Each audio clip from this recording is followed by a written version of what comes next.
Hello friend, हमारे आज के वीडियो का टॉपिक है डेंटल केरीज। डेंटल केरीज जिसको हम लोग आम भाषा में दांतों की सड़न या दांतों में कीड़ा लग जाना बोलते हैं। हमारा दांत 3 लेयर से मिलकर बना होता है। सबसे बाहर की लेयर होती है इनेमल, जो कि कैल्सिफाइड होने की वजह से बहुत ही मजबूत होती है। उसके अंदर की लेयर होती है डेंटिन, जो कि कम कैल्सिफाइड होती है। और उसके अंदर की लेयर होती है पल्प, जिसमें कि नसें मौजूद होती हैं। हम लोग जो खाना खाते हैं वो मुंह में अंदर अगर ज़रा सा भी रह जाता है तो हमारे मुंह के अंदर मौजूद बैक्टीरिया उसको डाइजेस्ट करते हैं।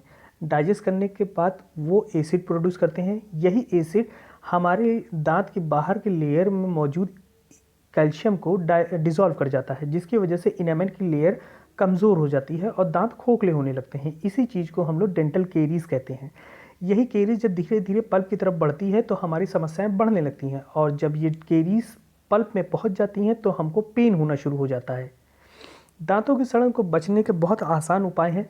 सबसे पहले तो आपको दिन में 2 बार ब्रश करना है। एक तो सुबह उठते ही, दूसरा रात में सोने से पहले।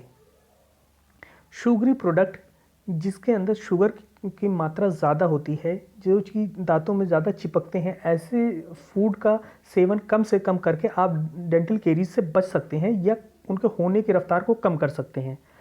दूसरी चीज़ है एसिडिक ड्रिंक। जितनी भी कोल्ड ड्रिंक, सॉफ्ट ड्रिंक हम लोग पीते हैं, Pepsi, Coca Cola, Fanta, Sprite, इन सब में कुछ मात्रा में एसिड होता है जो कि हमारे दांत की लेयर को डिसॉल्व करता है। इस वजह से इनको अवॉइड करके आप डेंटल केरीज की समस्याओं को कम कर सकते हैं। आपके मुंह के अंदर जो भी चीज़ फंसेगा वो डेंटल केरीज होने का कारण बनेगा।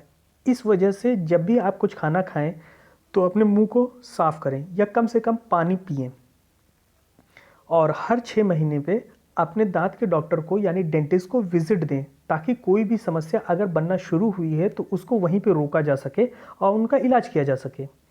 दांतों की सड़न आपको है ये कैसे पता चलेगा, उसके क्या संकेत हैं, वो मैं आपको बता देता हूँ।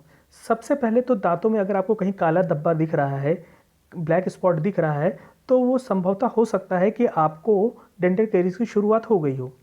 या फिर आपके दांतों में कहीं गड्ढा है जिसमें खाने फंस जाते हैं, तो भी डेंटल केरीज होने की पूरी संभावना है। जब भी आप कुछ ठंडा खाते हैं, अगर उसमें आपको झंझनाहट होती है, सेंसिटिविटी होती है, तो ये भी एक सिम्टम है डेंटल केरीज के। और सबसे अंत में अगर आपको बहुत दर्द हो रहा है तो डेंटल केरीज श्योर है।